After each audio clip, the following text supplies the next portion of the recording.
from the Aer Lingus route. That's kind of brought a lot of focus and attention now back to what's happening in the aviation industry and what's not happening. Very much. Stobart was in a different sort of position than the ailing airlines in that they were already in trouble. They had lost one of their big contracts before COVID even started, which was the Flybe contract. And they were an airline that depended not so much on selling their own product, but on their big contracts, subcontracted routes that were given to buy Flybe, and in our case, Aer Lingus Regional. Their biggest problem was replacing those. It was a bit of a soap opera, Eimear, that we had the Stobart group, which is a very famous trucking group, deciding to buy an airline, deciding to buy 2 airports, and then deciding maybe this is not what we should do, a management battle that ended up in court. And then when they were sort of emerging from that and saying, we've got one big Aer Lingus contract, we need to get another, they were searching for the other one when COVID struck. So the last 18 months has been quite dramatic. Justin Scales, the Isle of Man entrepreneur, a tech entrepreneur, did what a lot of entrepreneurs did, made a mistake of in the past and moved into aviation, which is not for the weak-hearted. Bought the airline, I think, for £2 sterling, but then had to find the money to finance it, keep it going. The first question most of the financiers would ask is, where's your big contract? They'd say, Aer Lingus Regional, it's due to run out at the end of next year. We don't have anything to replace it. It's COVID. We need to find some... And it just ran out of runway, to coin a phrase. And there, out of that came a lot of what was said on Saturday by trade unions, by aviators, Michael O'Leary, Pat Byrne, people like that, very forthright that government policy has not helped this. There's no doubt government policy hasn't helped it, but the problems with Stobart predate COVID, and I think we should be mindful of that as well. Right. Now, what happens next in terms of Aer Lingus stepping in? Do we know which routes they'll take over on an interim basis? And do we have any sense of the kind of medium term or the long term? I know it's very uncertain in general anyway. Right, the long term should be less problematic than the medium term because they have a preferred bidder. A very Conor McCarthy's got huge credibility in the aviation sector. His background would have been, he'd been close to Aer Lingus and Ryanair. He was very involved in the setting up of AirAsia X. Some listeners who've travelled in Southeast Asia will be familiar with it. Tony Fernandez's airline, low-cost airline that based out of Malaysia, and with Alan Joyce, who set up Jetstar, the Australian low cost. So he's back in Ireland doing a lot of aviation related maintenance, things like that, knows everything about aviation, and he is due to take over the contract. He doesn't have an airline. That sounds a little bit more dramatic than it is because it's pretty much, it's easy enough to assemble with leased aircraft and with all the contacts that he has and to put the crew together. But the problem, Eimear, is that if the contract was due to kick in, let's say, the end of this year, it wouldn't be that big a deal. But it was not due to kick in till the end of next year. And that's a big ask for him to get up and running 18 months early. What's going to happen in the really short term, Aer Lingus Mainline are taking over some of the routes, Manchester, Birmingham, places like that. Glasgow, we're no word on yet. The BA City Flyer, which have the same sort of size of aircraft that Stobart used to operate, they will be picking up some of the Belfast City routes. There are 2 or 3 of them still not decided.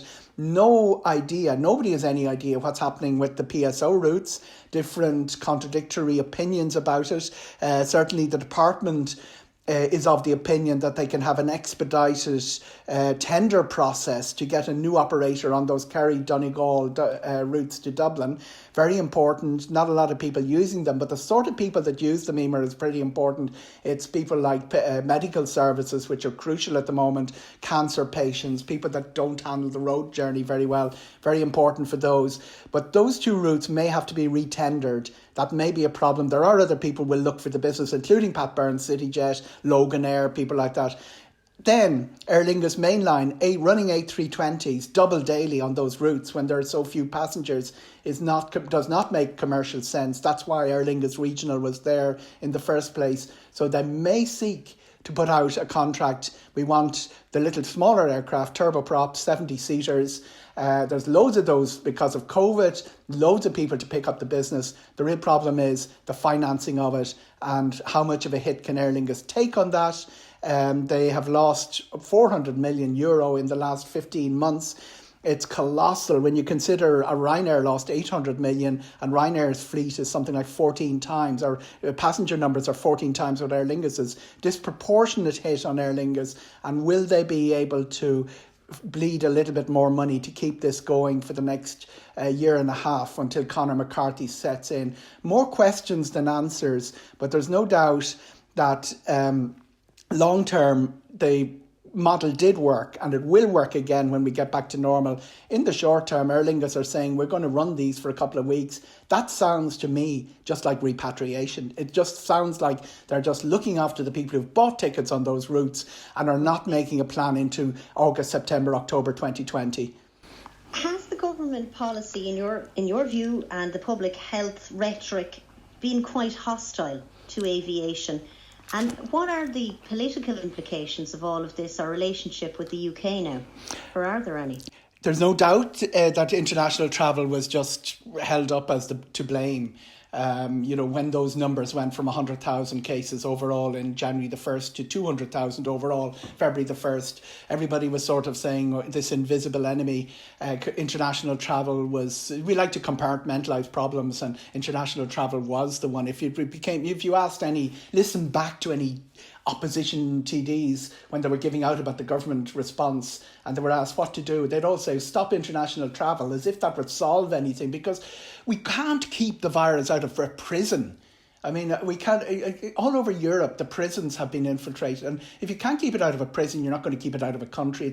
It's this notion that you pull up the drawbridge, everything will be okay. It's a real old-fashioned notion, and that has haunted our entire approach to travel. We spent, Eimear, 6 weeks without a flight, without a direct service to Brussels, the capital of Europe. What sort of damage are we doing to ourselves? It's worse than the virus. The damage the virus was doing is the disconnection and the implications of that. Now we're through that process, and now we're running into the debate today about the next variant. And the Delta variant emerging there as well. Eimear, there are 20 more letters in the Greek alphabet. After Delta, there's going to be something else. And we need something a little bit more sophisticated than saying, pull up the drawbridge, there's a variant somewhere, let's cut ourselves off again. We are the most cut off country of the 40 in the European Air Traffic Control Zone. I've spoken about that in your programme before already. And we need something a little bit more sophisticated as our response. What do you think, Eoghan, of people that will say that the mandatory hotel quarantine needs to be seriously considered for people travelling from Britain because of this Delta variant and other rises in cases we're seeing despite vaccination plans in the UK and everything? Again, it comes back to that thing: is this the response? That mandatory hotel quarantine, which has been a series of tragedies since they introduced it, is almost like the default. This is going to solve things. It actually has made no difference to variants arriving. It's made no difference to our case numbers. It's actually held us up internationally as being completely almost populist in our returns. It's very limited, the data that we're getting from it. It may have captured many cases, but it can be hard sometimes to get all that information. It's not being shared widely. Well, the information stream came to a halt when the HSE was hacked and made the 12th. The last figure we have for the number of imported cases is from back then, but the number of infections from imported cases is minuscule. It's less than 2%, less than 1% for most of our history, and that squares up with the international average. So when your response to a problem on the scale of original COVID or the arrival of variants is to introduce something like mandatory hotel quarantine, putting vaccinated people into hotels. People arriving from the UK, 30 of them off one flight, carted off to mandatory hotel quarantine because the NHS test is not recognised by the Irish. They arrived with an NHS test and were told this doesn't count. And then that horrific stuff with the young mothers being put in Mountjoy prison and the memes that were paraded across the internet about them. That doesn't do anything for the fight against COVID. That shows how unevolved as a society we are, Eimear. Mandatory hotel quarantine, as I say, is a series of tragedies. It was populist. It was a victory of populism over science to introduce it. And to start talking about it, as two of the opposition TDs did yesterday, to start introducing it from England, is a tragedy piled on tragedy. Right, and in terms of the state's tourism image then, does hotel quarantine have an impact, do you think? I don't think anyone knows about it, Eimear, to be quite honest. Like, tourism is only restarting. People are beginning to start planning their visits again. It's going to be very important to get the German and the French markets moving. The British market is essential for us, especially essential for the Midlands areas and Ireland's ancient East, where Kilkenny is. That, Wild Atlantic Way would be very heavily patronised by Americans, whereas the other parts of the country, the British inbound is very important. So a little hiccup along the way for that could cause immense problems, but I wouldn't stress enormously about it.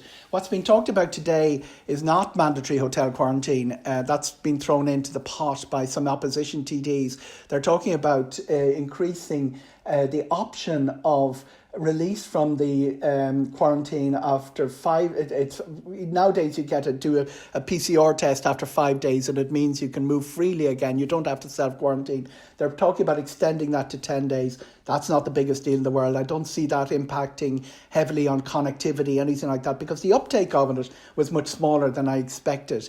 But let's say this runs on and we start going back into that, tearing ourselves up in circles, saying international travel is a major vector of this, which it's not, and making sort of measures, just unilateral measures, which are completely at sea with the way the rest of Europe is moving, to try and damage that. If it runs further into the summer, because we're already looking into the jaws of July, if it runs further into the summer, that's where the damage to Ireland and the 100 years of Céad Míle Fáilte Ireland, the welcomes, all of that could start unravelling on us. We have to keep a very close eye on that and protect that image. Eoghan Corry, it's been a blast. Thanks for the rendition as well of your little Turkish song. Thank you very much.